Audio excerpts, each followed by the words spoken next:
maxkamadda ciidamada qalabka sida ayaa xukuno ku riday rag lala xiriirinayay inay ka tirsanayeen ururka al-shabaab.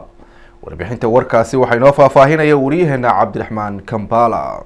maxkamadda ciidamada qalabka sida ayaa maanta waxay xukun ku riday xubno lala xiriirinayo inay ka tirsanaayeen al-shabaab. xubnahan oo lagu eedeeyay inay ka tirsan yihiin al-shabaab ayaa tir ahaan waxay gaarayaan 9 ruux oo mid ka mid ah dumar ay tahay. Cabduqaadir Axmed Xuseen Qadira, Farxaan Faarax Maxamuud Fiidow, Cabdiraxmaan Nuur Maxamed Jimcaale Maanka, Safiya Ciise Aweys Arwaax, Yaasiin Maxamed Axmed Abtidoon AJ, Cabdishakuur Cali Maxamuud Shagra, Farxaan Aadan Yuusuf Weheliye Gaabo, Cabdiqadar Mire Axmed Faarax iyo waliba Xasan Sheekh Cabdullaahi Abuukar ayaa dhammaantood waxaa loo haystaa inay ka tirsan yihiin dagaalamayaasha al-shabaab, sidoo kale dilal kala duwan ay ka geysteen magaalada Muqdisho. xafiiska xeer ilaalinta ayaa xubnahan wuxuu ku eedeeyay in al-shabaab u qaabilsanaayeen tuurinta bambooyinka, handadaada shacabka degan bariga Muqdisho, indhiineynta goobaha ciidamada dowladdu ay ka degan yihiin gudaha magaalada. gudoomiyaha maxkamadda darajada koowaad ee ciidamada qalabka sida Xasan Cali Nuur Shuute oo la hadlay warbaahinta ayaa ku dhawaaqay xukunka raggan, asagoo sheegay in dhammaan raggan iyo dumarkaba ay ka tirsanaayeen al-shabaab.